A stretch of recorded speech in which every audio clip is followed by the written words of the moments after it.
Hey, there we You're are. back. All right, good evening, everybody. Thank you very much for having us. It is my pleasure to introduce Carol Razzo. She's here from, as Mr. Betro said, Supervisor Betro, Crane Township in Ohio, and she's here to tell us a little bit about Oliver Crane, who was born right here in Goshen, New York, and traveled all the way out west in 1823 or 1825. She and her husband Art, who's in the back there, give us a wave, have been in Goshen since Tuesday doing some research, and I will be happy to introduce Carol. Thank you. You have to bear with me because this is a little outside my comfort zone. Yeah. So I'm the fiscal officer for Crane Township, which is a very small rural township in Northwest Ohio. And just kind of by accident, a couple of years ago, I stumbled upon the fact that we're going to be celebrating our bicentennial here in 2025 this year. Oh.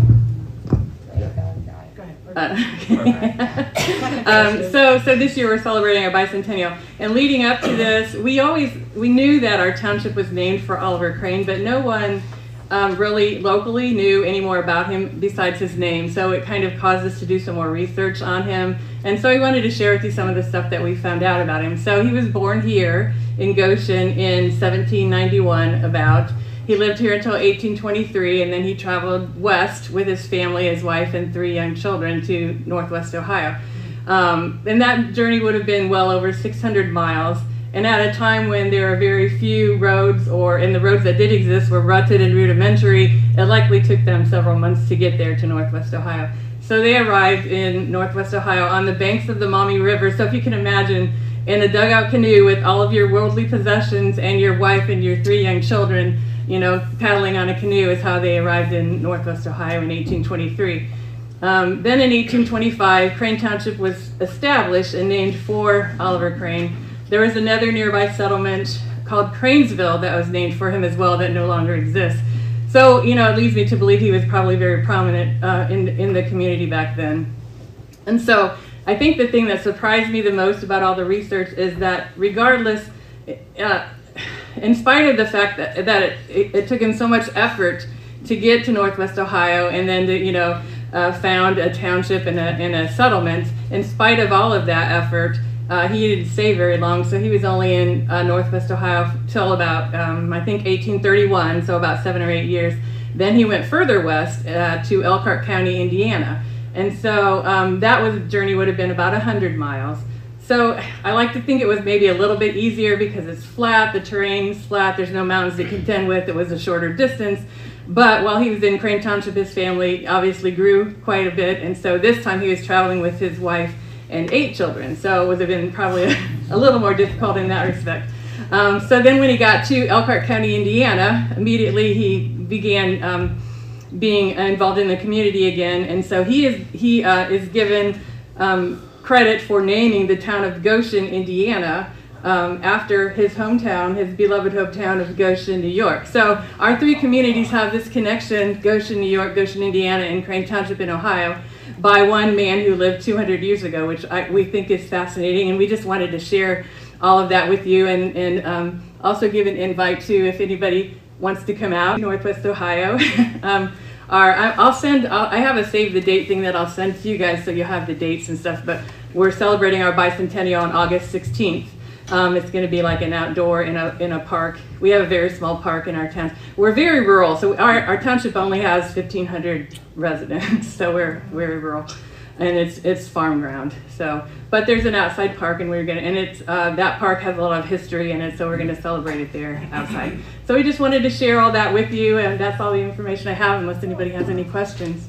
Thank you. I actually had a quick question. Okay. So do you know what brought him originally out west? I don't know. I haven't been able to figure out why he left, because it was shortly after he bought property here. Okay. And I found out today that it was a distillery that he was running.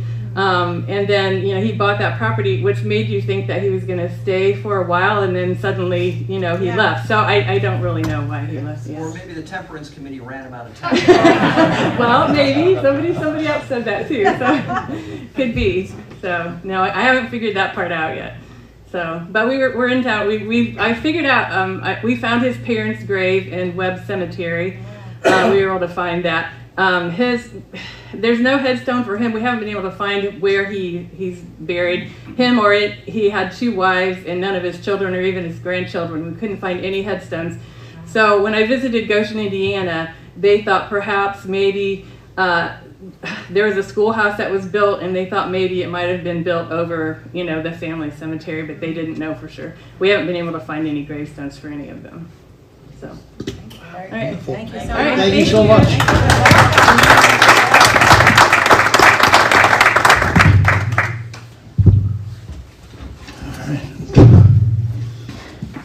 All right. First item on the agenda, we have a report from Chief Post. Very nice. You want me at the mic? Mic up? Yeah, Sure. please. Recording it, so probably so. Very good.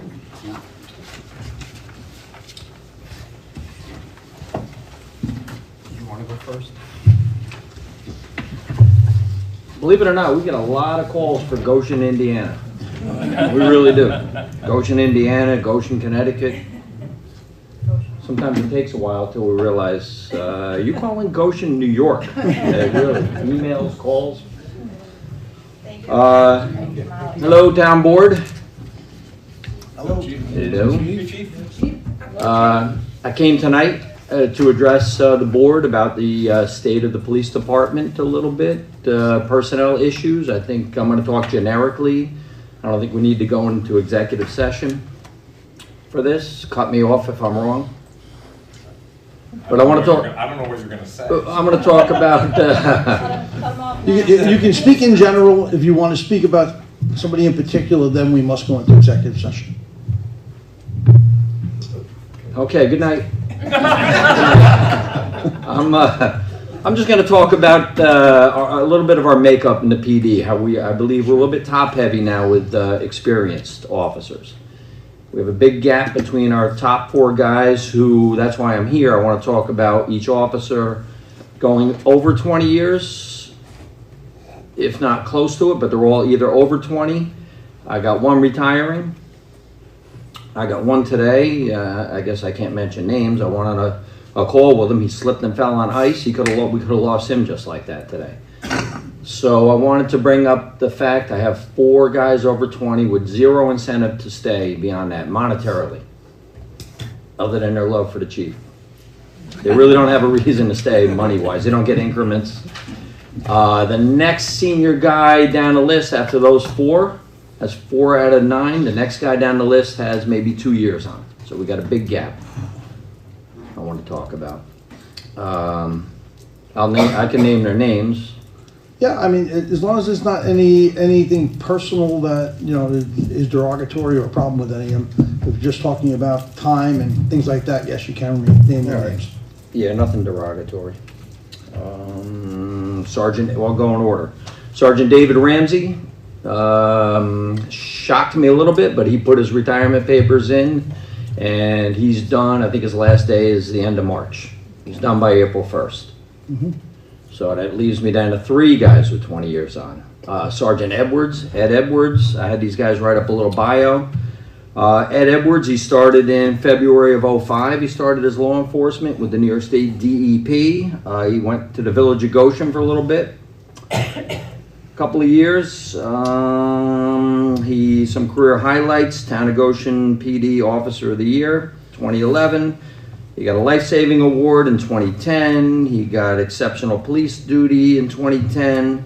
Commendation for arresting New York State's 10 most wanted in 2008. He was promoted to sergeant in 2020. He's still here. He has a lot of children, so I think he's going to stick around for a while. So I think we're good with him, but he might have been the one that slipped today. He slipped. But it just made me think, just like that, we could lose him. Stan Lipinski, next in line. Sergeant Stan Lipinski. Let's see. He got cut off a little bit, but he's got 20 years on. Some career highlights. I'll read this to you. He wrote this. As to career highlights, there's been so many. I always like when I just happen to be in the right place at the right time to help someone. Even if it's a lost traveler looking for directions, I love talking to members of the community, of our community.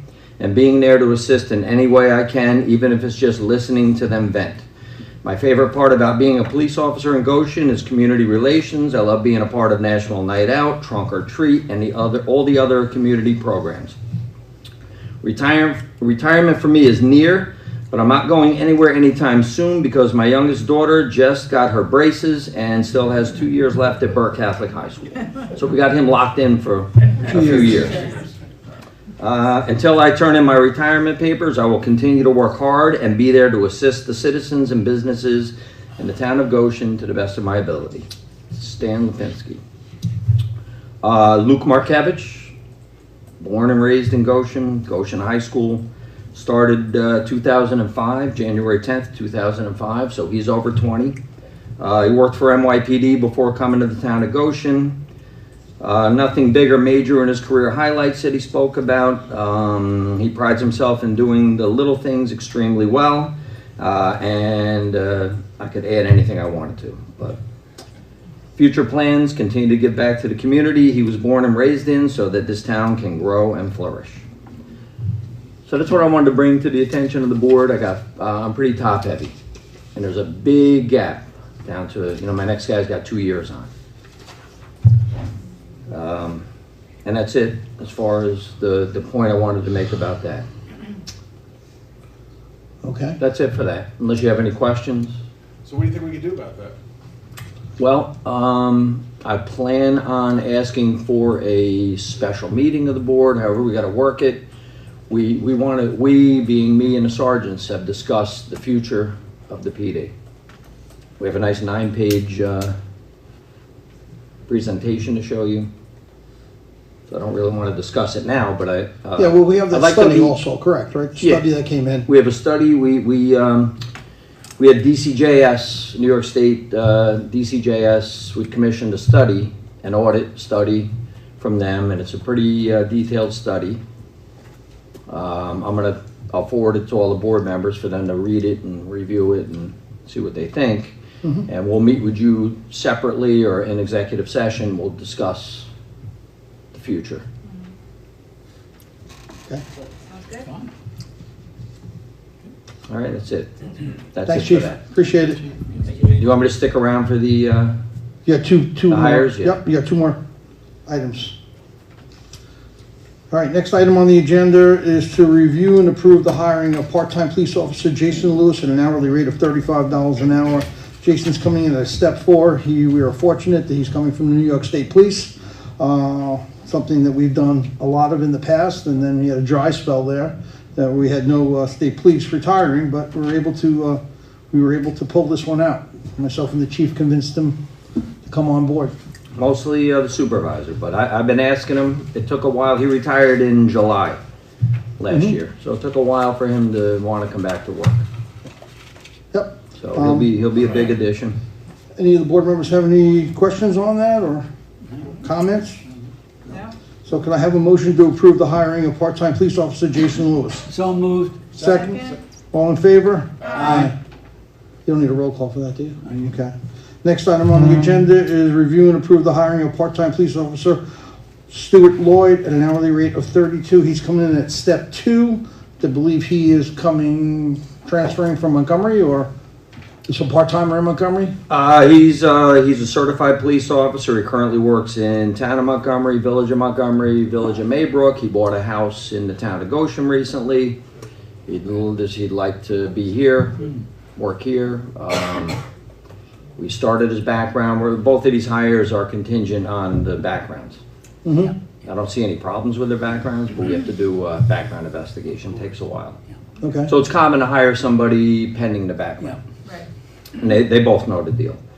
Yeah, he's a certified police officer. He's currently on the full-time list that the Yes. county, he is. He's on the full-time list now for the county. He's got to pass his PT test. So we could lose him to another PD.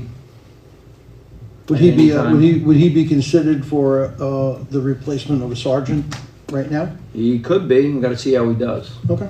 But from what I'm hearing, Officer Barton's in the courtroom. He works with him in Montgomery. Getting a thumbs up on Stu Lloyd. All I right. interviewed him, and he seems good. I got a good feeling. Great.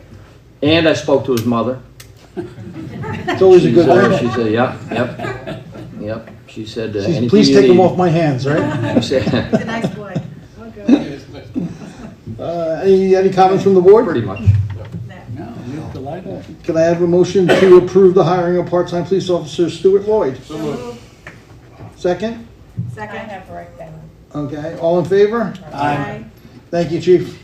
All right, I would like to add that we did have 2 part-timers leave us recently, both state police Yep. retarees. They left. Went to bigger and better things in Florida. One went to a huge, bigger and better thing, and the Broward County Sheriff's. Yep, he's full-time, Broward yeah. County Sheriff, yep. Wow. He'll get second career in, he's young. The other one, he did a full state police career, a lot of years here, a lot of midnights, knee problems, couldn't really battle back from that, and he decided to pull the plug. I want to add in too that one of our part-timers, Gregor Toussaint, we got to keep worry about his safety. He's a CO. He's a CO who's not picketing right now, but he gets locked in that prison with them. He just was locked in there 36 hours.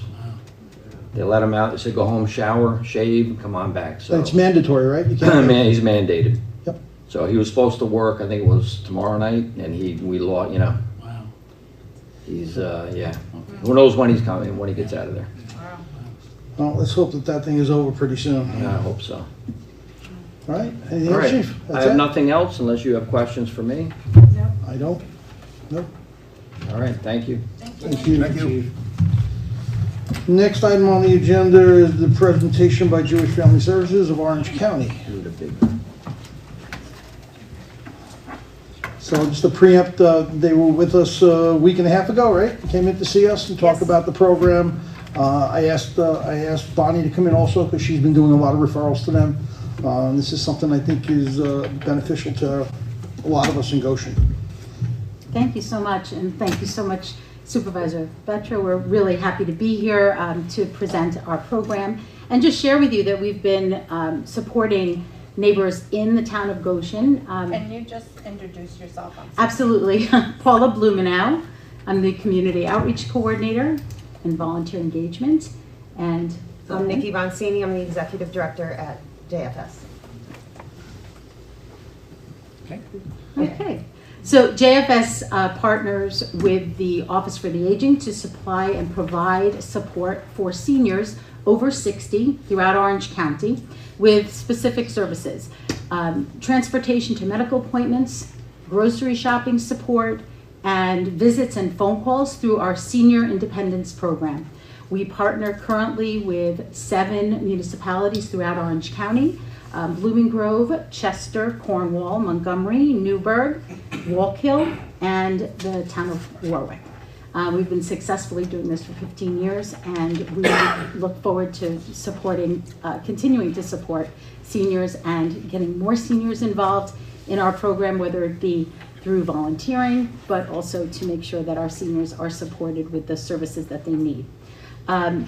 We would love to additionally engage some community members in an outreach committee to help us, to an advisory position to help us to kind of reach out in the community, get us connected. I've made some connections. Of course, Bonnie has been amazing at the senior center. I've presented there. I've connected with the senior clubs and some other community organizations, the Lions Club, a couple of the churches. But we got to dig deep, and that's part of what we want to do in order to find, number one, volunteers who are going to be supporting the program and the seniors who need the support, and finding those seniors who really do need the support. So we do partner with the fire companies and the police departments and other social service agencies and local agencies that support the town. Are there any questions for us about the services? All right. Well, thank you very much for having us. Yeah. I didn't think you were finishing. Yes. I had a question or two, but I thought you were gonna continue on with other stuff. Okay. Okay, I looked at your contract, you know, the contract. The memorandum of, Yeah, yes. you know, we have responsibilities and you people have responsibilities. Yes. One of the, well, let me step back a second. I'm a big fan of Jewish Family Services. Thank you. And anything like the Office of the Aging and so on and so forth. Because maybe it's a vested interest, maybe by the color of my hair, you can see I'm getting up there. But anyway, I most want to age in place. I mean, I definitely do not want to go to any kind of a nursing home. I want to age in place. So I think your types of services for me, for my family, and for other people in the community really can assist and help that, and help me and hopefully a lot of other people to age in place. Yes. However, there was a couple of things here I just wanted to ask you about. There's a 5-hour a week, if we get into this contract, there's a 5-hour a week designated program case manager. What actually does that person do? Well, we have several case managers in the office, and that's just an average of 5 hours of dedicated time in the office. That doesn't mean they just sit for 5 hours and only work on this town. It just means that our one full-time case manager can handle up to 8 responsibilities, 8 different communities. And that just is where they would focus specifically on those towns and making sure that we have the volunteers, that we have the neighbors to serve, and then we have other case managers. But the truth is, we have more than one case manager, we have several, and whoever picks up the phone is the person who handles it. And it's just it's kind of giving you the knowledge that you will have dedicated staff. But the truth is, they're dedicated staff all week long, from 8 a.m. to 4 p.m. Those are our office hours. Okay. The other thing, it was on the other part of it where it says operational agreement. It seemed to be, when I read that, it was like an enhancement. You can do it one way, or you can have you people do the operational agreement. So I didn't totally understand what that means. So I believe prior to my time, I've been there about 2.5 years. Prior to my time, there was a setup where there was a coordinator in your community who would be the go-to person, but we found that it is definitely more equitable to the municipality because the cost of the program is $10,000. And if you were to if you needed to hire somebody, and there is a town who has hired somebody, they're paying that expense on top of paying a salary. And for $10,000, you're not going to be able to get a paid staff member who is dedicated to your town every day, all day, around the clock. So it's actually more equitable for the town. So my coming on, I wasn't actually responsible 2.5 years ago, but about a year and a half ago, I started to be more responsible for this specific programming at the agency, and I started to see the inequity of having a town coordinator where the town was paying this expense and then also paying us for the service. It was way more equitable for the town. So my sell to the town is that for that $10,000, this is what you're getting. And although some towns choose to have a coordinator in their town because they feel that's more connected, I think the towns who don't have that can speak to the fact that we're very much involved in their town. We go to events, we table events, and really all we're looking for is like an advisory committee who could let us know what's going on. We can meet once in a while. We can discuss some of the statistics that I know she brought with her about what we do for the town. And then we would do the legwork. We're the ones doing getting the volunteers. We have databases that keep track of all of our volunteers, as well as anybody who's affiliated with us. So we have 2 different databases that we maintain that of course aren't free, which is why, you know, some of those expenses go to that too. So we keep these databases, we can keep track, and monthly we send the town board and anyone, the committee, if there's one we can create, and we send them these stats monthly on the 10th of every month about the previous month, so you can see how many volunteers we have in your area, how many seniors we're serving in your area, and if we compare it to your stats of how many actual people you have, we can then say, are we serving 20%, 30%, 10%? Where can we step up? What events do we need to go to, or what locations do we need to go to do a better job? Thank you. You're welcome. Last but not least is liability. Yes. And it seems to be very well addressed. Yes. You have it Yes, in we there. carry insurance, You yes. know, about the hold harmless and all of those, naming us as additional insured and all kind of stuff like that. Yes. However, you're dealing with volunteers Yes. and, I would imagine, frail elderly people. So Some. they are somewhat subject to fall. I guess the question I have is that a issue that you have and, those things happen, or do you have some kind of safety things in there where you haven't had too many cases of the elderly falling?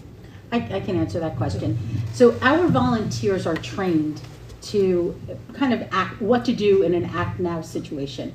If there is an emergency, just like falls do happen, we thankfully have not had situations, and many situations, where there is an emergency or an act now, whether it's a fall or anything else.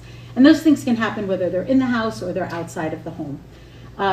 Our volunteers are trained in basically to say, okay, well, if there is an emergency, I'm going to call 911. 911's going to be the responder.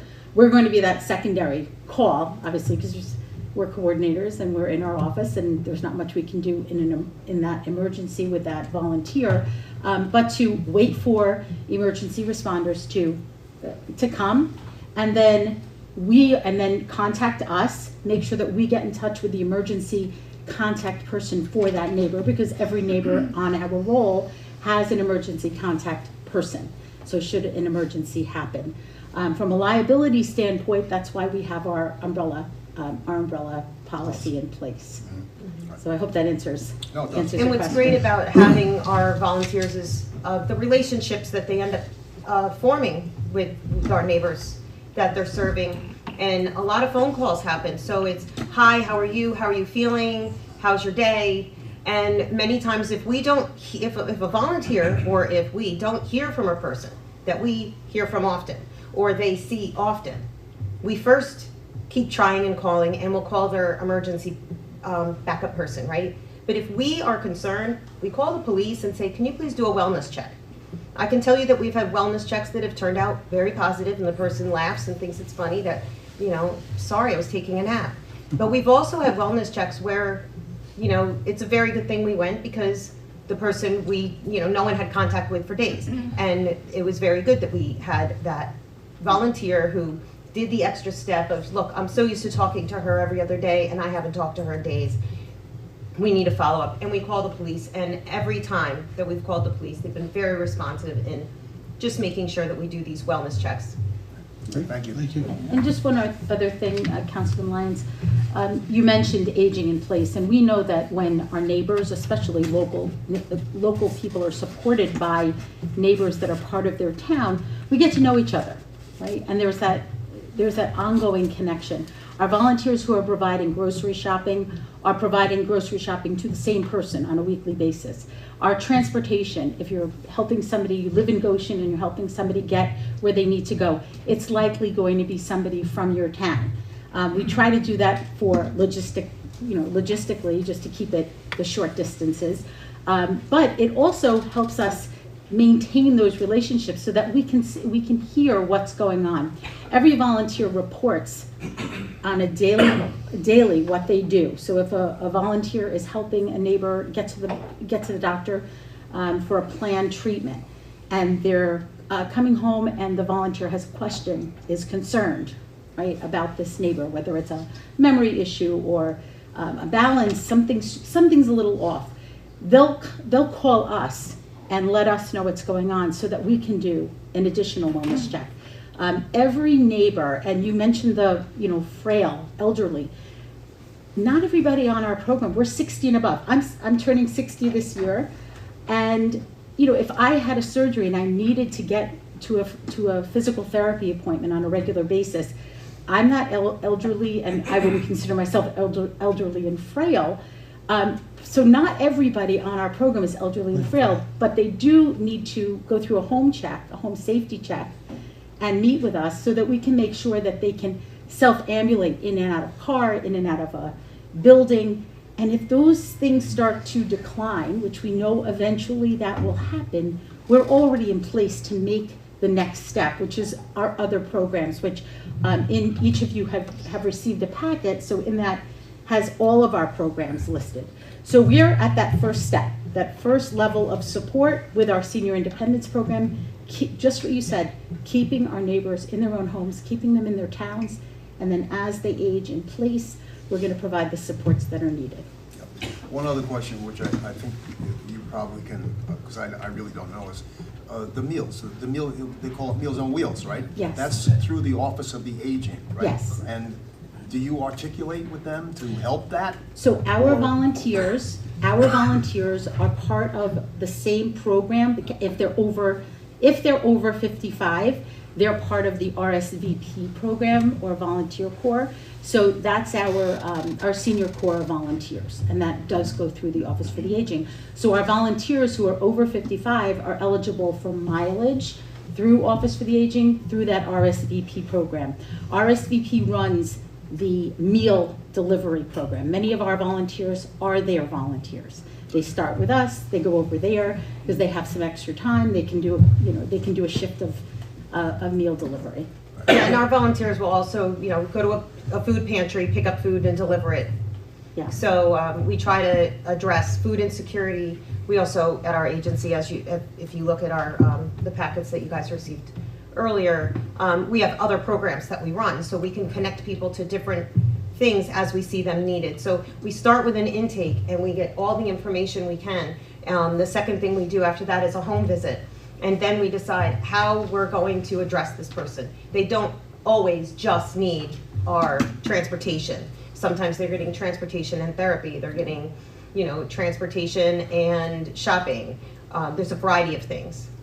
And the transportation is also provided not just for doctor's appointments. I mean, if somebody wanted to go get their hair done, they can call and say, I would like to go to the hairdresser on Tuesday. Can I get a volunteer to take me? And we will look for that. So it's not just for doctors and it's not just for shopping. It's dependent on our It volunteer really depends on how many volunteers we have. The truth is we have approximately... Yes, I'm the voice of reason. She's the voice of reason, that's very true. Because we have about 200 volunteers and about 400 people we serve. So you can imagine that number's a little imbalanced. And so, of course, we would take somebody, go into dialysis before we're going to take somebody to get their hair done. But it is an option. I had a couple of questions. Just thank you for the presentation. Maybe Bonnie also is going to add some information. Yeah, I just wanted to say that in our meeting that we had about a week and a half ago, one of the things that I mentioned to Supervisor Vitro and to Karina that was there and these ladies, I said that the Office for the Aging, is great. They do a lot of great things for our seniors here in Orange County.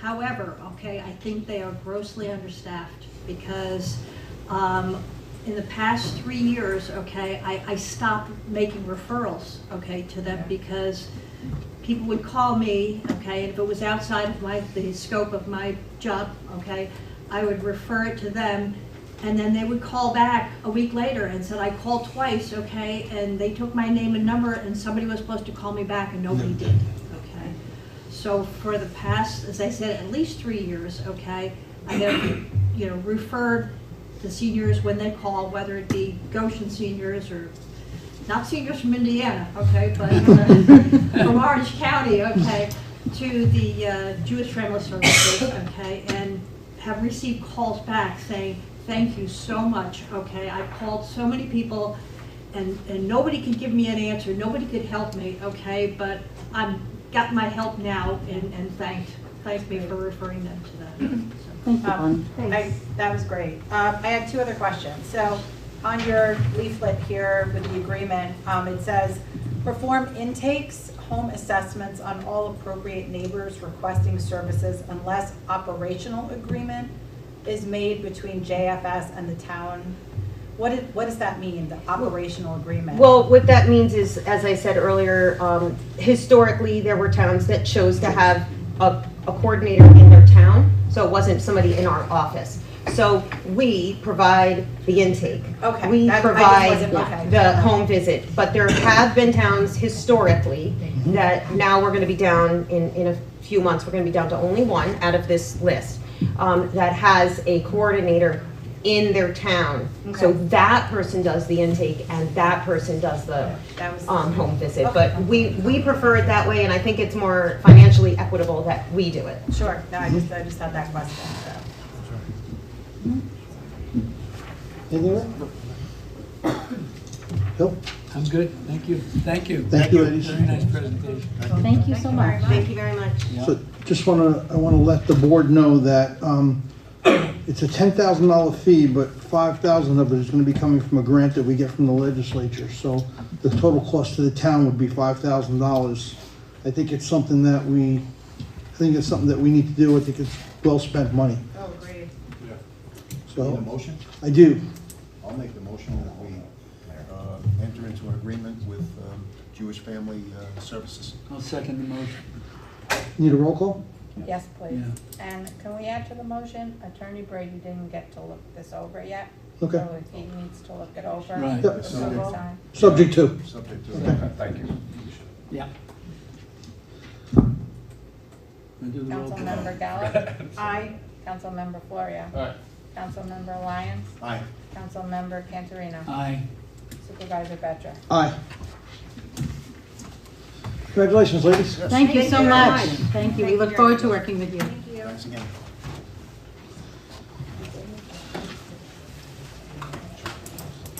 All right, next item on the agenda is a discuss and approve the rate increase for attorneys and town engineers going to a rate of $210 per hour.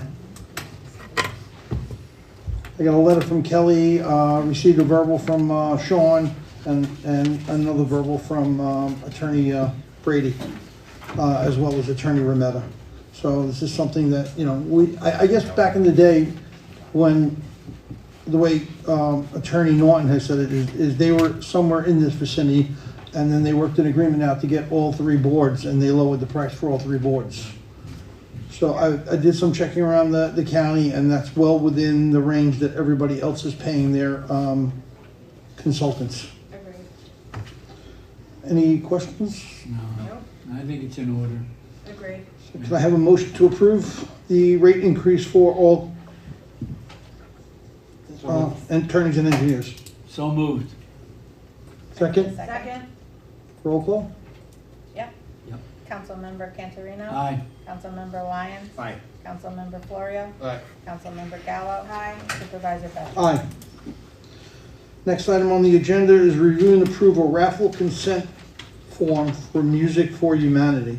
I guess it's part of the Gaming Commission? gambling commission. We have to approve it as a board to allow them to have it. What is it? Just a raffle. Well, yes, well, You have Maybe George? Okay. I actually took the opportunity and I called Barry Alderman, who is the executive director for Music for Humanities, because I was kind of interested. The first thing I wanted to say is I've never seen one of these before. There's raffles all over the place. People are buying raffles up. Yeah. I've never seen anything come before us to the town, or for that matter, anywhere else, where they actually filled out the forms. So I commend the guy for doing that. But essentially what it is he's a 501c3. In Goshen, he's going to be selling raffles like one time, and that's at the Great American Weekend. The raffle is $10 a piece. The actual start of the raffle is May 1st, and it ends on December 31st, and that's when the drawing takes place.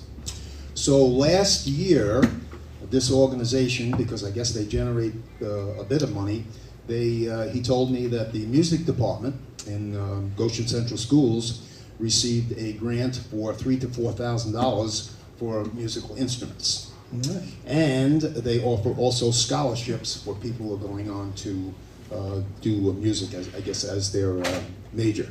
So all in all, these seem like a very good program. And again, I commended him because I've never seen this. So he's doing his due diligence to do this, and I think we should support it. Yeah, so we have one organization in the world that's doing it the right way. I've never seen it before. First time I ever heard of it. Yeah, me too. All right, well, I guess if anybody has any problems, could I have a motion to approve the raffle consent form for Music for Humanity? So moved. Second. Need a roll call for that? No. I can do it. Okay. Councilmember Gallo? Aye. Councilmember Florio? Aye. Councilmember Lyons? Aye. Councilmember Cantorino? Aye. Supervisor Betts? Aye. All right. All right, next item on the agenda is review and discuss the introductory law number 1 of 2025, expanding the term of the office of town supervisor from 2 to 4 years. And this requires a mandatory referendum. We are looking to set a public hearing. Any questions on it? We did it last year. Last year? Yep, No, 2 years ago. it was 2 years ago? 2 years ago. Last election, And as this is, the election would take place on May 7th. Correct, May 7th, But we have to have a public hearing on March 13th. on March 13th. Yep. That's the only questions I had. All right, so can I have a motion to approve introductory law number 1? No. No? What? You said Did no? you say approve? I thought you said local law. Did you Local say law number introductory? 1, right? You said I didn't hear it. Introductory local law number 1. And we want to set a public hearing, right? Yep, and set a public hearing for March 13th. So moved. All in favor? Roll call? Yeah.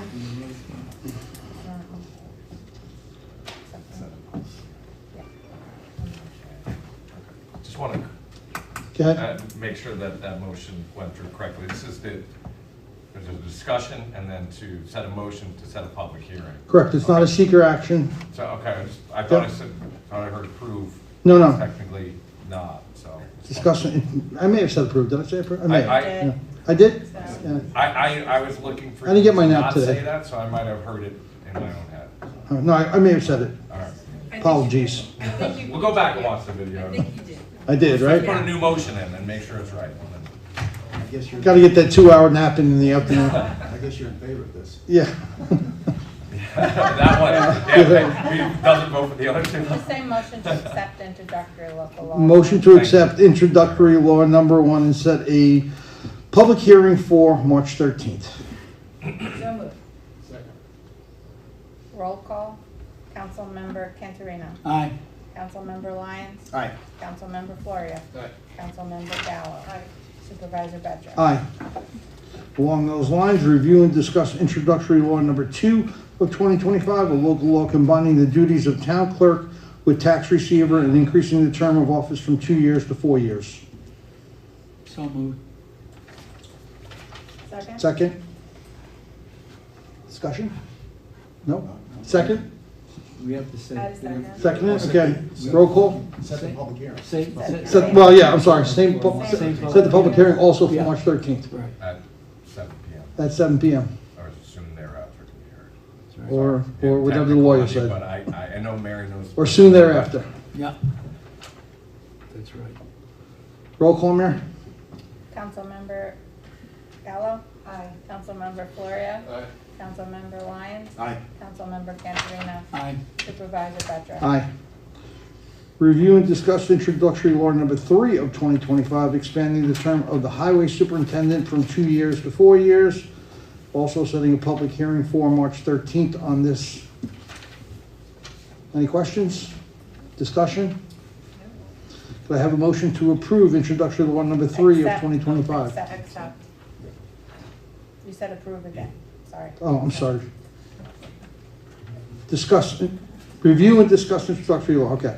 I You apologize. know, like, the review, Aye. I think it rhymes, I think you're. Yeah, I know. Review and approve, doesn't rhyme. So moved. Second, Second, roll call? Councilmember Cantorino. Aye. Councilmember Lyons. Aye. Councilmember Florio. Aye. Councilmember Gallo. Supervisor Betts. Aye. Next item on the agenda, we're gonna have a comprehensive review committee report from Phil Cantorino. Thank you. What I really want to do is just give you a little insight as to what's going on with our committee and how we are approaching rewriting this master plan or upgrading it. So, and I just need, well, I'll get to the end of it and ask for your comments and so on. So, Mary, you did hand out a copy of the 1.0 section of the new comprehensive plan. So how we approach this thing is we have a meeting once a month and it's for 1 hour before the planning board. And there's a committee of 10, and there's our attorney, Kelly Norton, and Sean Hoffman, who are part of the committee. And we just go over the master plan, but this is how we approach it.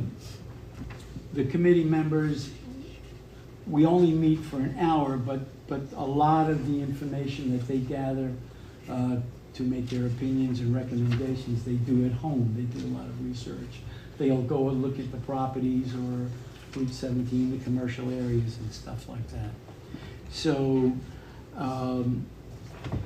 in your document, what Kelly Norton has done, and what we propose to do, is redline all the indicated changes and updates and deletions and additions and modifications of the old text and the changes. So you can see right there all the old text that's in the master plan right now and what has been proposed to be revised.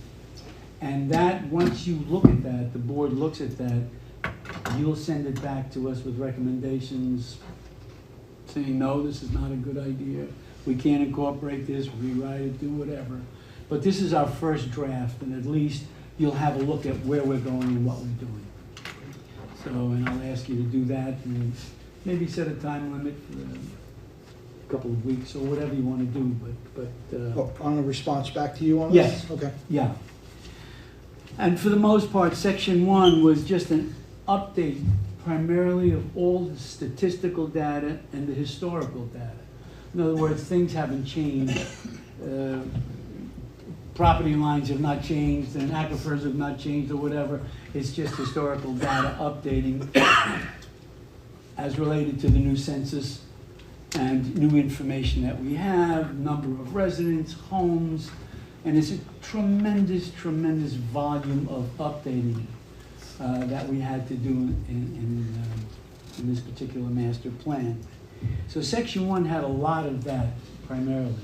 We're into section 2 now. Well, I don't want to jump ahead of myself. So it was decided that the updates would be more cost effective, so we thought that we would do them in-house rather than hire an outside firm.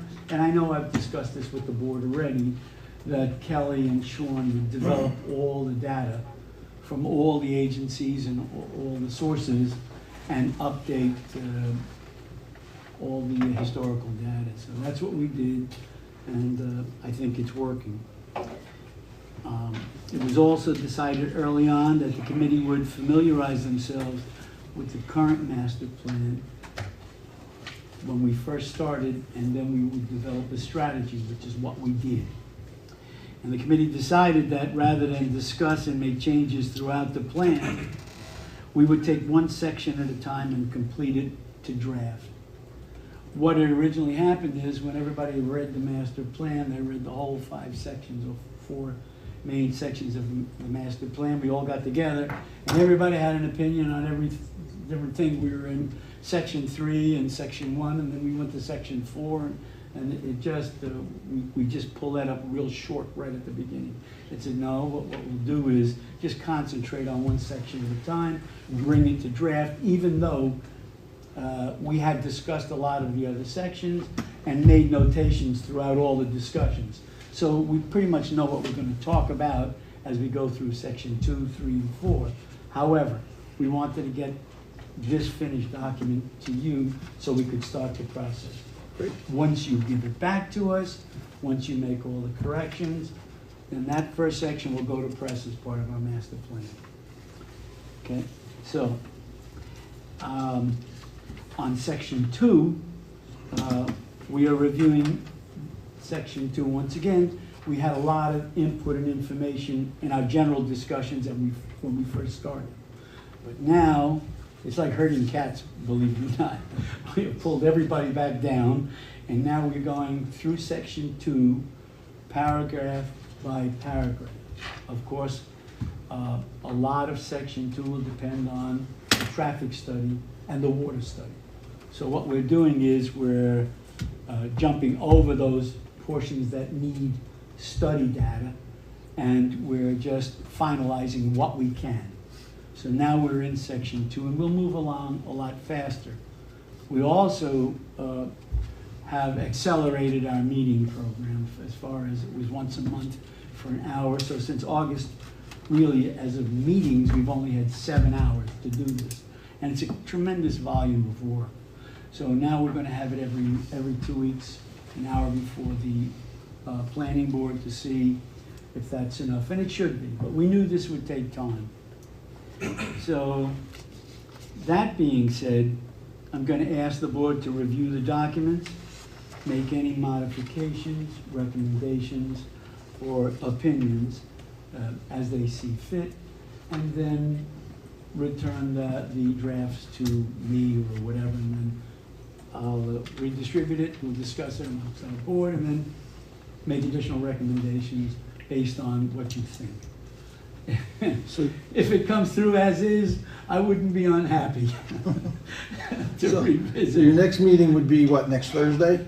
Next Thursday, and there's no rush because we need the traffic study and the water study, but I'm thinking we want to get everything in place, even on all the sections, so that we can fill in the blanks. Of course, the traffic study is going to be quite huge and make now you'll see near the end of that we're dovetailing in with the county plan. And there's been a tremendous change in the county master plan.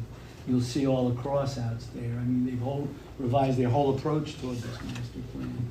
So what we want to do is dovetail in and use them as a base. In addition to that, we've added a sustainability portion. And I have asked Neil, our ERB, to tell us if they want to form a separate committee, or the ERB's committee themselves want to go over some of the sustainability information. So going forward, so you know, we turn our town green. So that's where we are. Do you prefer to get individual reports back with each of our individual comments, or would you rather me assign Karina to try to put it all together in one? Well, I have no feeling one way or the other. We'll address all the comments, but All right, so you know, if you can coordinate Yeah. and get everybody's mind on the same page, then we can address that. Yeah, And okay. address that page and say, okay, we finished all those items. All right, so we'll each individually work on it, then we'll get it back to Karina, and then she'll identify our comments to each item. Well, that would be super. Okay. Thank you so much. I just wanted to say one thing also, that I just wanted to thank Phil, and I wanted to thank the committee for doing this undertaking, because it is massive to redo the comprehensive plan. So just wanted to thank everyone who's working on this. No, you're welcome. By the way, I really have a great committee. As I said, it's like herding a bunch of cats because everybody wants to participate. If nobody sits back, everybody jumps in, and it's like every once in a while I just have to stop and say, okay, I'm going to reel everybody in. Let's get back to the master plan. So you're more than welcome. It's massive. Yeah, it is. Thank you. Okay. All right. So, Phil? Yes. Everything that is in black is what is there now. And will stay. Right, and anything in red is new, except if it's crossed out, that's being deleted. Yeah, anything in red still has the old portion, the black portion, but that is now in red, and parts of it is crossed out, and the new information is inserted in that. Yeah. Perfect. So to your point about the county Oh, yeah. having drastic changes in their comprehensive plan. Yeah. There's a tremendous amount of Tremendous crossouts. pages of it. But then as I look at it, this isn't the complete plan. The stuff that's just highlighted here, right, in red. Yeah, that's our portion of it. Oh, that's That what- dovetails but in needless with to the say, county. it's much more comprehensive. if you Oh, go to yeah, that. the county, I Right. mean, Okay. you probably have to weigh the booklet Ah, okay. rather than tell you how many pages it is. I But see. yeah, that's our plan, that's dovetailing in with Right. those portions that we want to make sure that we coincide with the master plans, county plan. So, we good? Thank you, Phil. Appreciate it. Yep. Yep, thank Next you. item on the agenda is review and approve the February 13, 2025 Town Board meeting minutes. Anybody have any questions, concerns? I don't have any. Nope. Can I have a Motion to motion to accept. approve? Yep. George, So moved. second. No, second. All in favor? Aye. Aye. All right, before I get on to finance, I just wanted to, I asked Christine Cavallari to come here tonight, but this will be her last town board meeting as an employee of the town of Goshen. She's put in 10 great years plus, and I think she is well deserving that we acknowledge her here tonight and wish her good luck. Yeah. Thanks, Christine. Did you want me to go to the, do you have copies of this review? Yep. You're down to business. Hold on, we're not at the review yet. No. So can I just add a comment? We all know how much we value Christine, but I went to our bank, and there are a number of documents that each of us has to sign. And I want to sign them. I don't want to do it online. I want to sign them personally. It's just the way I do it. And I can't tell you what praise all the employees of the bank had for you and your how professional you are. And I said likewise, we felt the same way on the board. So you know it's not only internal and it's us. You have really touched people in the outer circle. So, okay. And I would say something also. When I first came on the town board years ago, I was like a deer in headlights with really understanding budgets and A fund, B fund, and what went where, and parkland fees. And Christine took every opportunity to sit down with me and explain everything to me. I mean, for maybe hours I sat in your office at one point. But you had so much patience and you were so kind and you always were there to answer everything, and we will miss you tremendously. We can jump right to you, Christine. You can get up and do your review, and then we'll circle back. Okay, so we'll start with the A fund, the general town-wide. I just wrote basically what the biggest changes were, and for the largest items, really. We did plan to appropriate $262,400 in fund balance. Hotel occupancy came in a lot lower than what we predicted. We had gotten our numbers from the county because they charge the same rate. But at the time, we didn't know that Legoland would be closed for 3 months in the beginning of the year, and I think that's what was the biggest effect on that. And then some other smaller changes. Expenses, we had some improvements for the building. We had the new roof and then the gutters that were not anticipated, that cost more. A few other things like that. So basically with the A fund, you see that we do have a decrease in the fund balance. And then for DA, the highway town-wide, not a, well, one good thing was the interest came in a high over budget. And then the machinery was a little bit over, and brush and weed. Snow removal was under budget. So overall, the highway town-wide came in close, and the fund balance remained almost unchanged. However, there was, I put a note on the bottom, there was $426,000 in highway equipment that was ordered in 2022 as part of the 22 budget that will be received and paid for in 25. So I adjusted the fund balance there just to reflect that. Going on to the B fund, the town only. We had revenues well over budget, but that was because of the police grant, which was $461,000, and that money has not been spent yet. That will be spent this year. It has to be spent this year. And then some of the expenses we used ARPA funds for. So even though it looks like it's over budget, we used ARPA money. And unfortunately, we're out of ARPA money, right? Yeah, that's done. So the difference in fund balance for B was an increase of $332,000, but when you consider that grant money that will be spent, the difference is not that much, about $100,000, not even $100,000, I think. And then DB, the highway town only. The CHIPS revenue looks really high, but we received CHIPS revenue for 2 years in 2024. And that's because the state's year is different from ours, their fiscal year. Expenses were pretty even.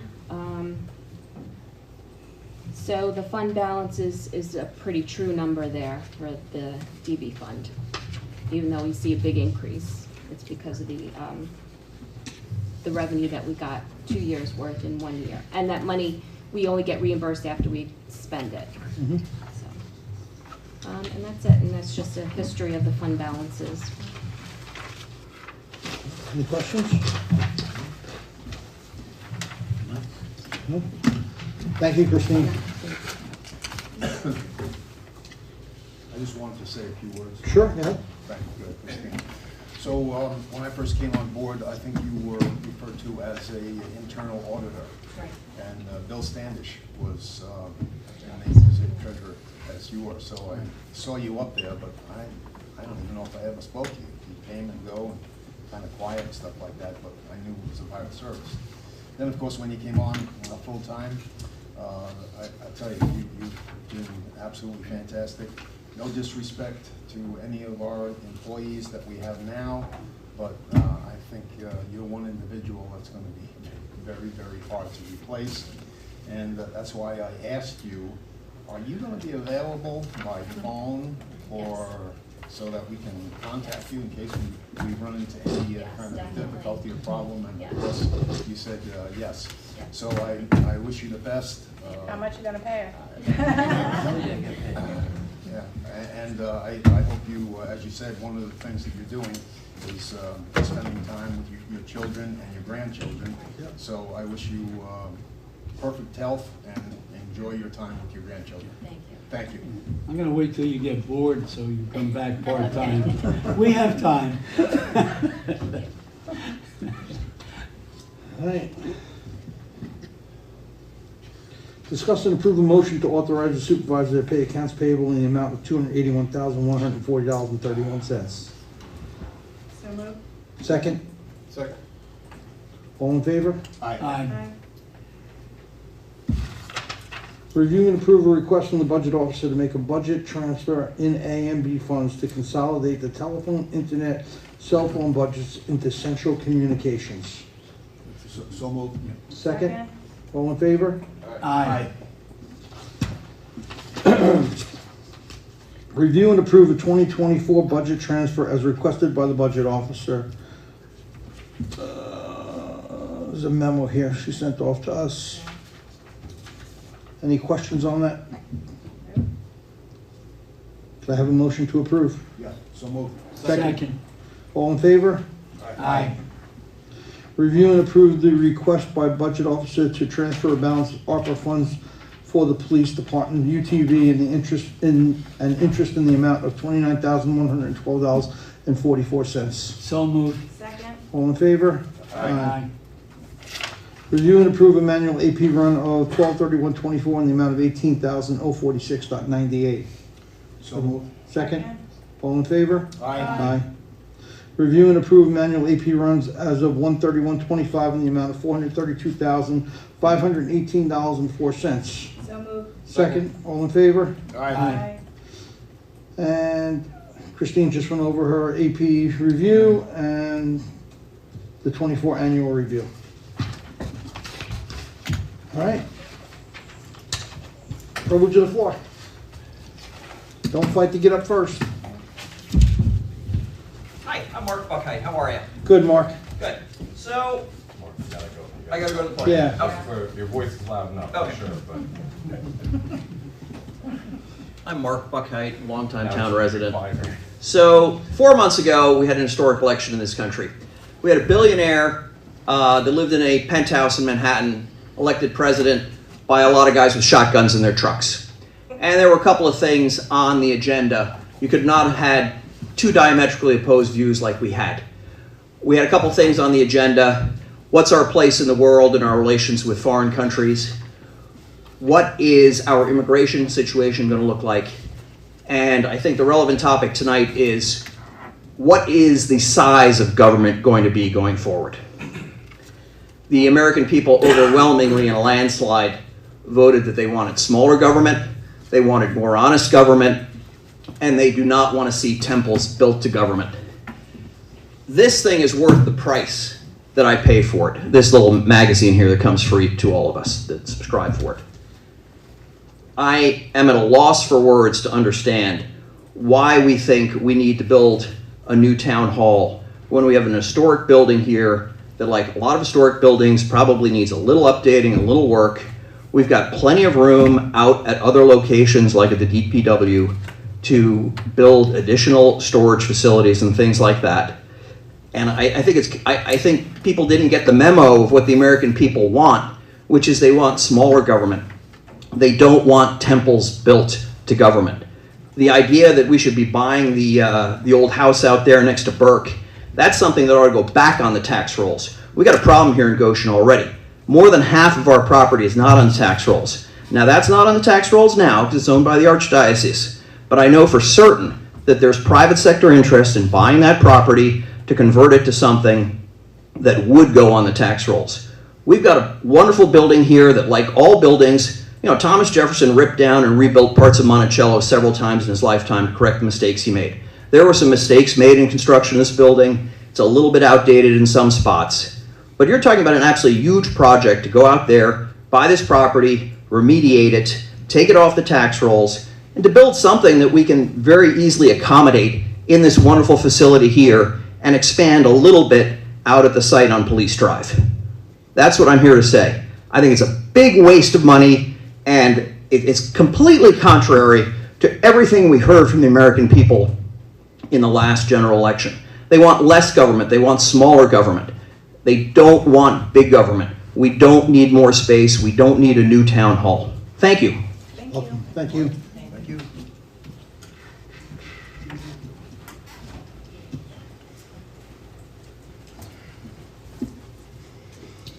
Good evening, Chris Healy, Town of Goshen. Great start to the meeting tonight, listening to the report from Goshen, Indiana. I learned a lot. I think that should be taught in our school curriculum. I've spoken from this podium before about the intangibles that make for a great town, and it filled my heart tonight to hear that presentation from the Jewish Family Services. I thank this board for supporting that effort. It is a wonderful organization, and it's pennies on the dollar for what we'll get for it, and I thank you all for standing up and getting that done. To clarify, at the next town board meeting will be 3/13. We'll have a public hearing on introductory local laws 1 through 3. I'd like to know, does the town board take a vote after that public hearing, same night? You have to go to the mandatory referendum. It's going to be a vote in May 7th by the public. So my question then is, on the 13th, we'll have a public hearing, and at that point, will this board vote to put it to a referendum? Or can this board say, no, we're not even going to go to a referendum on this? Yes. Yeah, either or. So you'll have a vote on the 13th? Correct. After you hear from the public? Correct. They could adjourn the vote, but time-wise, it would seem that there would be a vote, yea or nay. And that vote would be held on May 7th? That's a special vote. Do we have any other vote going on? That's just a special election, yeah, for those items. Will the cost of that election be included in a report somewhere? We'll have it the night on the 13th. On the 13th, excellent. We spoke last week about the Commercial Water District project. For those who aren't here or haven't seen the video, November 2023, the board introduced this idea of a commercial water district. And then on May 9th, the board voted to take lead in the secret process. Delaware Engineering was charged with making the master plan report. It was explained at that meeting that this report is the legal document that will lay out the process of the costs and the process of building the water district. We were told that night that the report would be available by the end of July 2024. It was heavily implied at that meeting that the board would have that report, they would be able to ask questions, and then they would take a vote as to whether or not the board wanted to move forward with this project. At our last meeting, I asked, we were told that this taxpayer-funded report exists, but it has not been made to the public. Supervisor Betcher and I have had lots of conversations from this podium in this room, but I don't usually hear too much from the council members, and tonight I have individual questions. It's the same question for each council member, if you please. The question is, I'll start with Councilman Cantorino. Do you feel that it is right and proper to continue any further with plans for the commercial water district without first releasing the map plan report and have a discussion amongst the board about moving forward? I'll go to the far side, Councilwoman Gallo. I asked the same question. Do you feel that it is right and proper to continue any further plans with the commercial water district without first releasing the map plan report and having a board discussion as to whether or not we move forward with this project?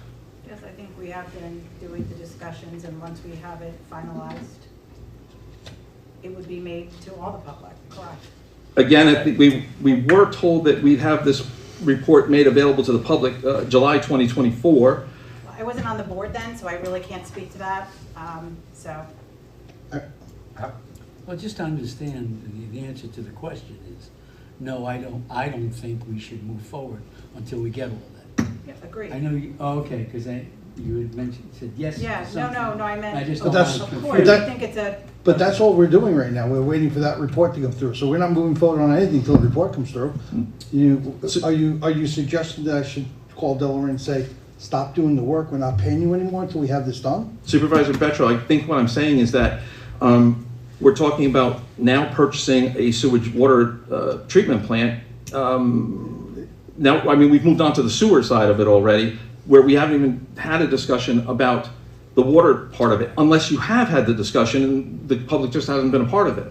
So, no, we have not done anything that hasn't been done in a public forum.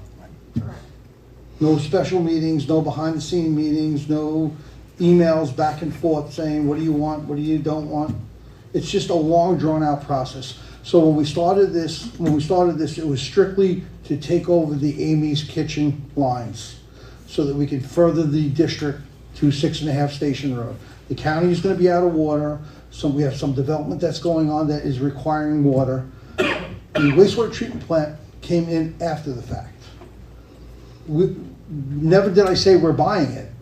I don't know if we're paying for it. I don't intend to pay for it.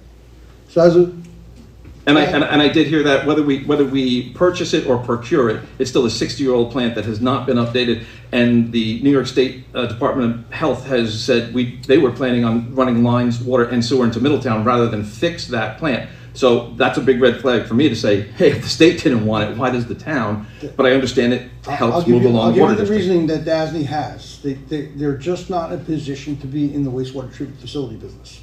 They would rather spend $20 million and run 2 lines to Middletown than to continue to operate a plant.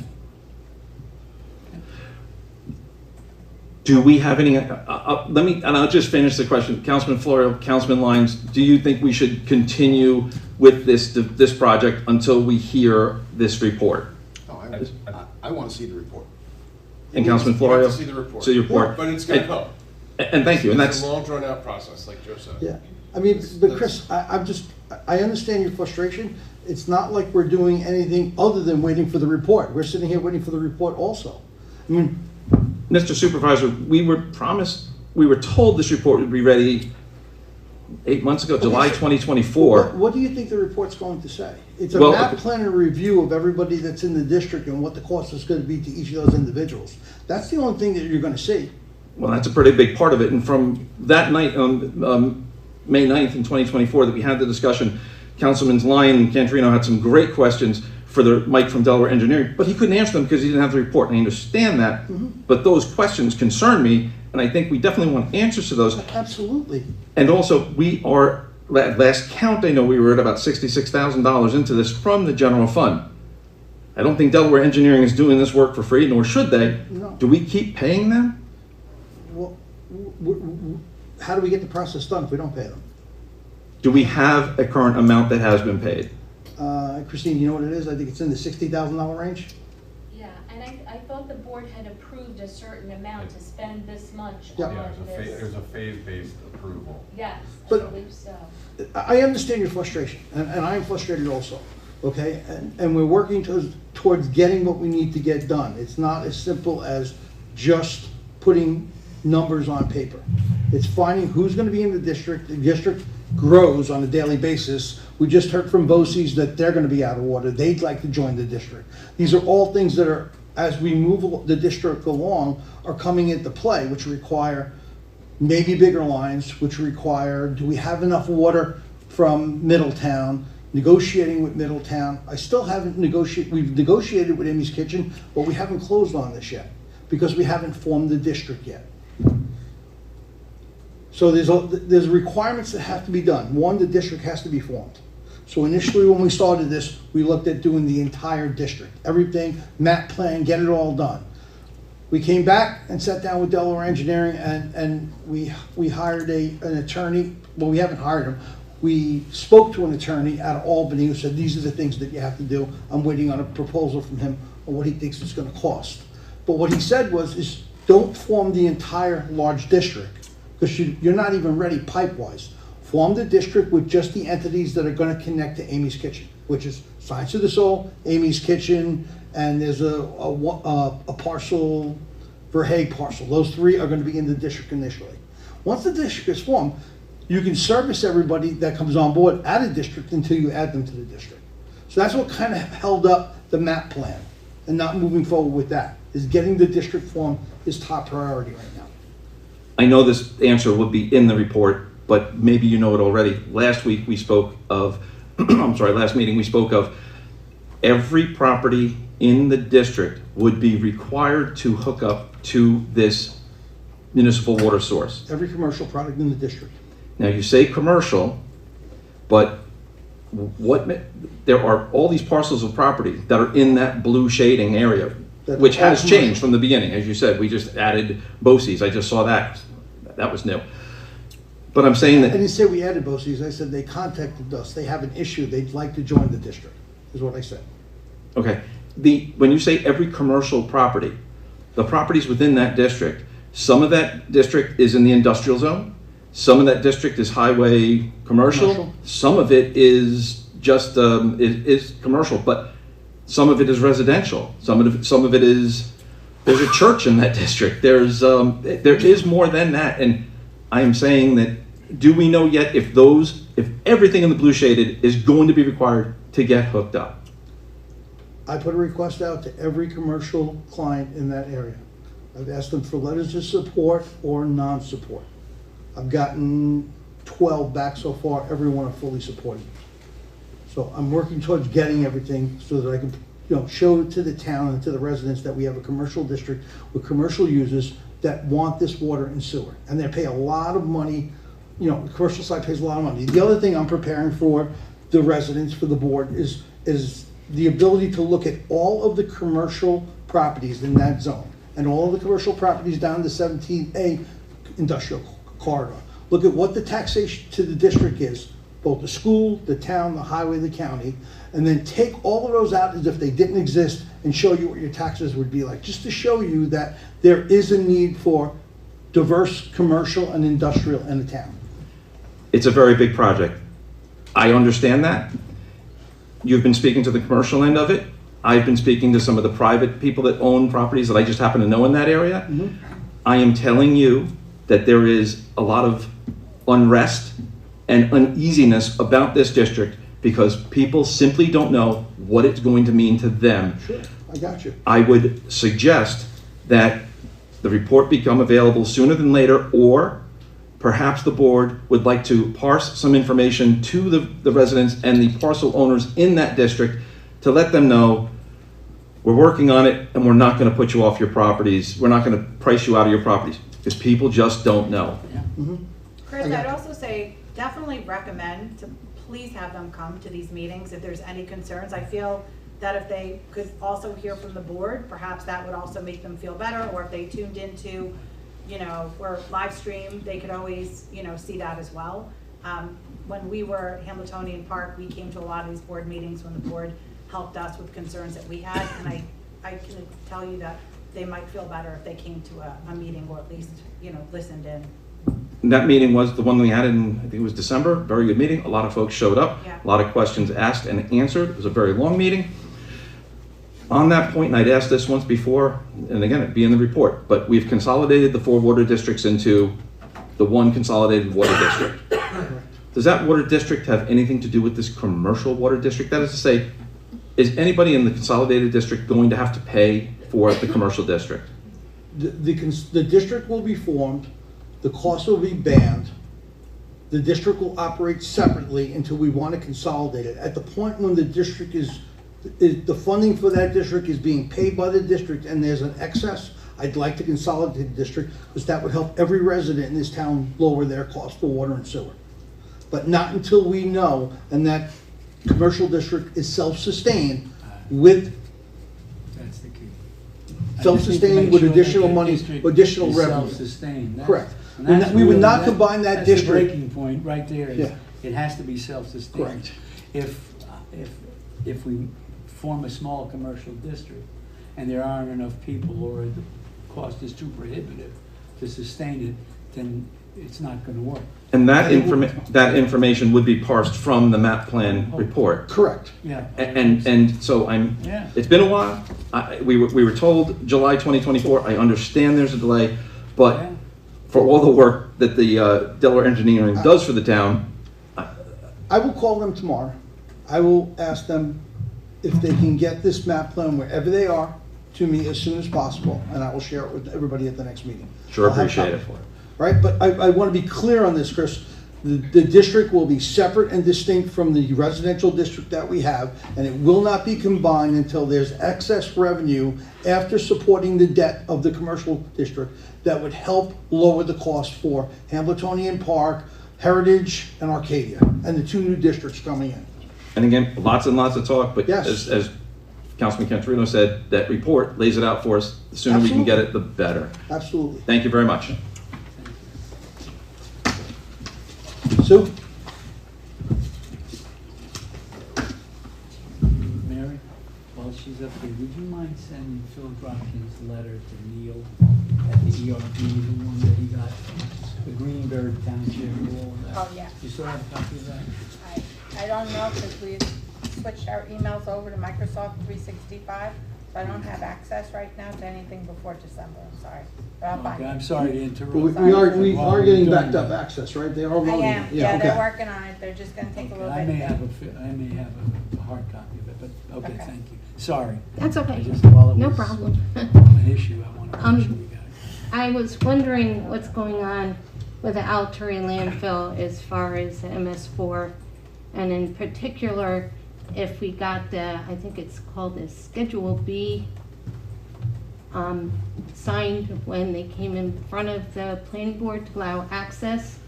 They're supposed to go in for inspections and stuff. I asked Neil, I think, to accept, because I don't have your email. So, when I'm it- sorry, when if you could ask that question again, because we were on a call with them the other day, and I'm not sure if that was brought up. The town has a code, ADC, and it has an attachment 2 under Schedule B. That's supposed to be when something goes before the planning board, it's supposed to Talking be, about the solar project before the planning board, right? No, yes, and it's supposed to be signed that allows, allows access. Yeah, no, I recall what you're talking about. Yeah, and I'm wondering if we ever got that. I'd have to check with Kelly. We did, as supervisor was discussing, we had a call with DEC the other day. I don't know how much you want to get into that, but. That's okay, I don't need to hear. I'm just wondering No if we worries. got that, so people can actually go on site. It allows the building inspector or anybody that's an MS4 to go on Yeah. site. That was part and parcel to the call the other day. So we have restricted access right now. We're asking for access to it. As per the DEC, we are not responsible under our MS4 because the leachate doesn't go through our municipal system. I understand what you're saying for a different section of the law. Yeah, For they this just crossed- there's a section lot of the law, crossover, that's why, I understand too. okay, for so- this section of the law, you are allowed to follow the stormwater all the way down to the river.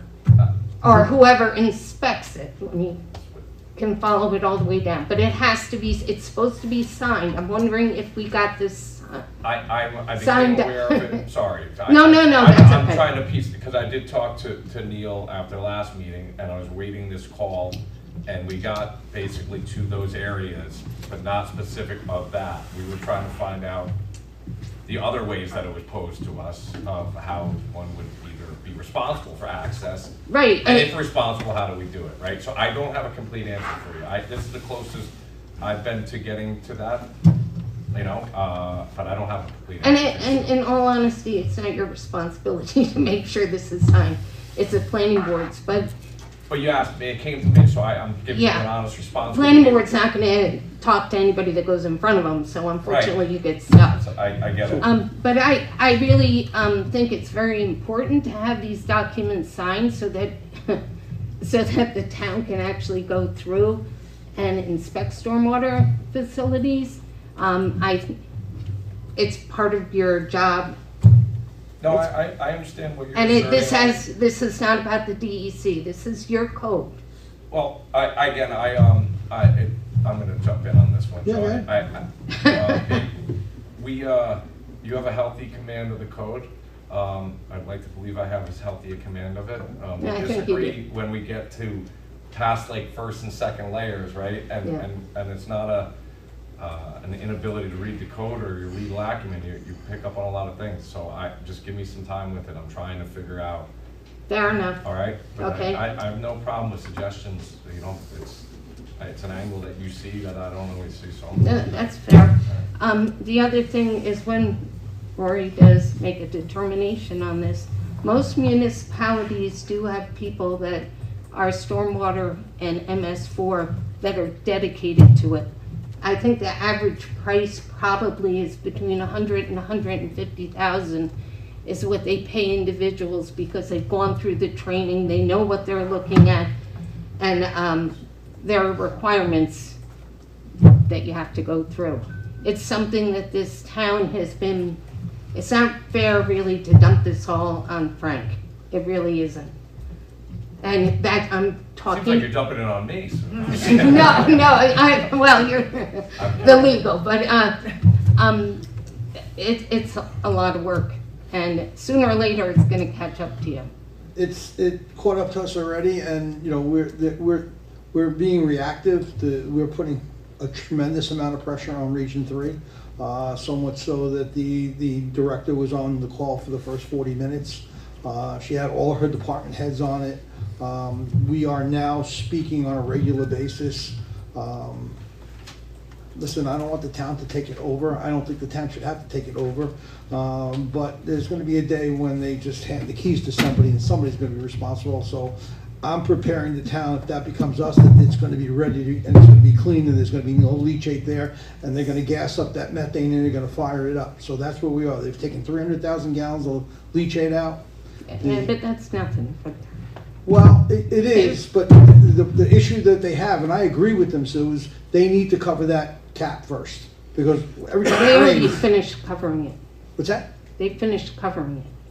No. At least, They haven't, we brought it up on the call the other day, they have wow, not. because there were some, I was out to dinner and there were some workmen that were sitting next to us. There's 10 feet of gravel that has to go on there. They're at 4 inches right now. They have to compact every 6 inches. I understand that. We had snow come, so it had to stop the work. The other question is the notice of violation about the gas. And God bless the EPA for coming out with the DEC and going through there. But that gas has been leaking now for 3 years. They've had different inspections.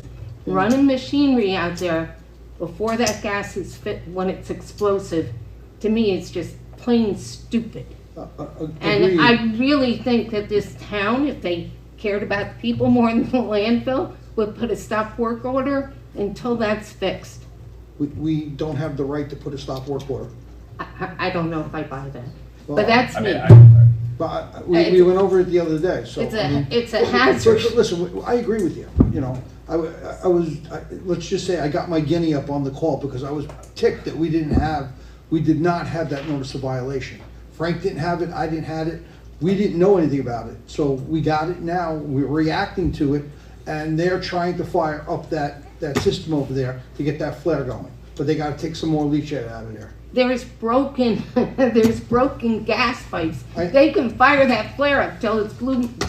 How do we know that, though? Have you been in there? I've read the documents. Okay.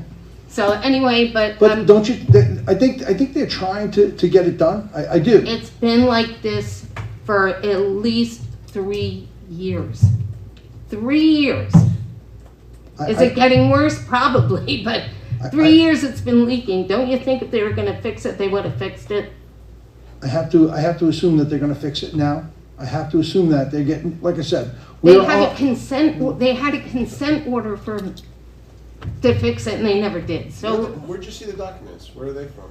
You said you saw the DEC. documents. They have the leak documentation? Yeah, they actually had, the landfill had their consultants go out and meet them with the EPA and DEC Division of Air. And their wording was that there are certain spots where you have to take readings for explosive gas, that they took them in the wrong spots. This is Cornerstone, Yes. their engineer? Yeah. And after that, and going through IWS, What do you mean they took them in the wrong spots? I don't understand that. They took them Where before where they this. were leaking and not where they weren't? Is that what you mean? Their cornerstones came back 0. It's all clean. Ah. Okay? So, but you guys can FOIL for the information too. Just FOIL for the inspection reports. Thank you. Steve? Just a question for you. Steve Bencourt, Town of Goshen. I don't know the answer to this, so I'm hoping to get some assistance here. Some of the residents on Ruth Court are considering moving from oil to gas. Currently, the only company that would service us would be NYSEG, not O&R. O&R, like on that line, O&R would service us for electricity, yeah, but not gas. Is there anything where the town helps the residents when they want a line coming in, all of us do, or most of us, to, I don't know, work with us to dig the trenches so that the lines go in? Currently, from what I understand, I'm gonna have a meeting with them. There are fees you have to pay to get that done. But considering it's a whole neighborhood, I'm just wondering, checking with the town if that's ever been done before, where you assist the residents with that project. Installing the gas lines would be NYSEG? No, that I know, directly. yeah. Depending on what they think the anticipated usage is, they normally put them in for nothing. The town does not have the jurisdiction to dig for them, they would dig themselves. Got it. It's a very specific machine, you can see that's going along 17 right now. So Yeah, it's with a the trencher. pipes, yeah, okay. So they do that, but, you know, I would fight hard if there's enough people on Ruth Court, why you gotta pay for it? You're gonna make it in the long run. Well, they give you, I think it's 100 feet. 100 feet to the To house. everyone, but if you have Main one or line. two people that don't want it, then you gotta flip for the cost. So I was just asking if that's come up before, maybe the town has helped. Yeah, But no, it sounds it, done. Okay. it's private entity, we give them access on our roads, for sure, so they would file for a permit, correct, Rob? Yep, that came up on Brookside, because there's gas from Heritage right there at Brookside. NYSEG offered, but not everybody, they needed to get everybody. Everybody, yeah. Um, And then they would put it in. Yes. Gratis. But, and I don't know if there was a fee, but that they did need everybody for them to move forward with moving a gas main down that road. Yeah, they told me that it's okay if some residents don't, because they have some line where they work off of from the property line or something like that. I don't know what it is, but they're allowed to put the line in. But you have to pay for it if the other residents before you don't want it. That's the problem. That's what they explained to me. I couldn't even help you with a municipal contact, they don't have one. Got it. Orange and Rockland does, Eric Fuentes is our municipal contact at Orange and Rockland, and they just did away with that entire group, so if I call, I get a 800 number customer service person in, probably out in Ohio somewhere. But they're pretty clear. NYSEG comes out of Binghamton. Binghamton? Yeah, that's where. They're pretty clear on how they approach this. There doesn't seem to be too much flexibility. Correct. I went through that whole thing, and I live in the village, so, I mean, they're just, this is how it is, and, you know. Yeah, and the residents are looking at, saving some costs. Yeah. We would go electric, but now with all these expenses now, them going up, I'm not sure if it makes sense. Good Lord, don't do that. Yeah. Well, I appreciate it. Thanks for the guidance. The gas delivery charges are not much better though. Could be. Better than oil, though. Better than oil, yeah. Well, there's always propane, remember that. True. Thank you. Wendy? Okay. Hello, everyone. Wendy Morel. So just want a clarification on the Lot 1 in regards to the expansion of your term. So we're going to have a public hearing March 13th. Yep. And after that, we're going to have a special election, May 8th. That assumes that there's a, Assume that the board approves it, yes. yes. Okay, so what does that mean? The approval would put it on, would create a special election, and there would be a Okay. ballot with, essentially, instead of having, you have your elected officials being voted for, and then you flip it over and you have your referendum, it's just referendum. Okay, great, yeah. There'd be three, because there's three, they were separated, so that there's clarity, the term of office, the combination of office. There would be three potential referendums. There's three public hearings, so Right. there's potential that it could be 1 out of 3, 2 out of, whatever the combo is, and that would generate the special election on the May 10th. And if you agree to the referendum and to the special election, how will the public find out how to vote or when to vote? There's notice provisions that are accompany any election. Okay.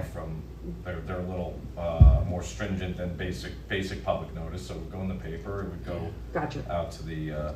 And we would announce it at a I town don't have the meeting. notice provision in front of me. I looked at it when we started this. I just don't have it open right now. But it's stringent and it's designed for everybody to know. I mean, I think you understand with, library votes and all the votes that go on. You put out, you go back to the old school, put something on the door and something outside and email or whatever we can do. The idea is to get the public to participate in the vote. Absolutely, yes. So why not make it convenient and have it at the time of the general election? that's what I was just going to ask. The time is not of the essence here. I think there's a month apart, correct? The The primaries in May? I think this isn't the public hearing for it. I'm not trying to quell anybody. I know that you just, I've had information, the cost of it, be a part of the analysis when and if they vote on it. The public will have the opportunity to voice that. So I think that everybody come out and voice your concerns if it's a concern, and I think that's the board would have an answer that night for it. You're talking about March 13th. Yeah, Right. March 13th. Yeah, that's the first vote, we'll say. Right. If there's a second vote, there's a second vote. And they may vote at that particular time to hold it at the general election. Yeah, that is You an don't know. option, I mean, that's the certainly. Which is option. June 14th, correct? No. It's the primary. That's primary. That's just the regular. General election's November. November, okay, gotcha. All right. All right. Just wanted to No, clarify. good. That's Thank good. you No so problem. much. All right. That's good. All right, Neil. I really thought I was gonna get away without talking tonight. I say it every time. That's self-inflicted. So, well, just really fast on the, One of these days, I'm gonna win the bet with Rory. okay. On the commercial sewer and water districts, I think that the smaller commercial users down at the end of the town, Sosslers in that area, I think that they have not heard anything about this or have been contacted by anybody about this water district and given their comments about it. I think that most of them I'm don't- sorry, where? Down at the end by the war, the way under, yeah, Sosslers and. Okay. Yeah, okay. I just think they haven't heard anything about it or been contacted by anybody about it. They, for the most part, don't believe they need it just because they're so small that their water use and their sewer usage is so small. But anyhow, that's just that comment about it. I think some of the smaller projects or commercial properties probably have not heard about this at all. Back to the solar stuff and that, I think that as an MS4, we would be responsible once they start to do their solar project, if they start doing the installations for that. And if we also, I think we probably picked that up when we had clearing and grading happening on the property. We have a clearing and grading law that if that happens, we have to get involved. We have to issue a permit, and then if we issue a permit and they go start doing the work and disturbing land, I think that we pick up the MS4 for erosion sediment control. It's just unfortunate we get that, but I think that is the way we usually get it. Back to this discussion about the DEC letter. What really happened, Rick, is that Sue got the notice of violation and then some other stuff from the DEC directly.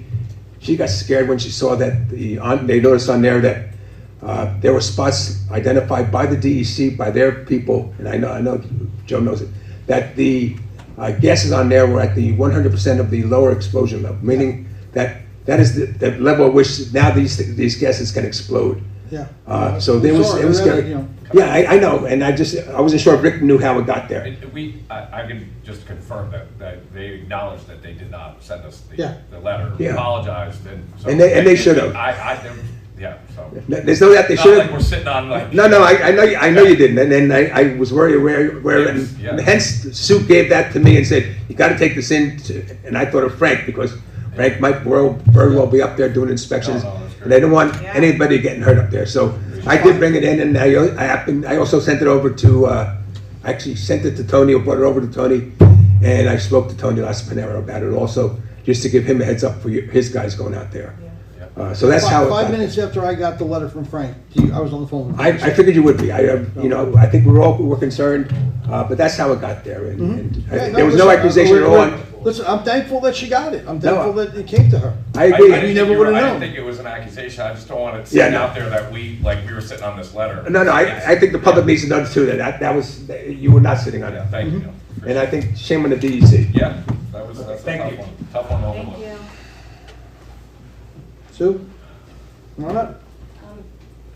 I have, if you can make a copy, is it okay if I go? Yeah. This is a copy that's got right into the arrow. Oh, okay. Yeah, I got that Well, letter. it's not, there's a couple different letters, but it's got it in here, and I'll get it to she wants. Just get it out to us. Thank you. I just need it back. Okay, thanks, Sue. You- Want the you- original back? You want to just wait until after the meeting and we'll just make a copy of it for you? I can make a copy here. There you go. No, I took. Doesn't work. It does. It's for show. Would anybody else like to speak? Motion to adjourn. Motion to adjourn the, Second. all in favor? Aye. Thank you, everybody. Thank you.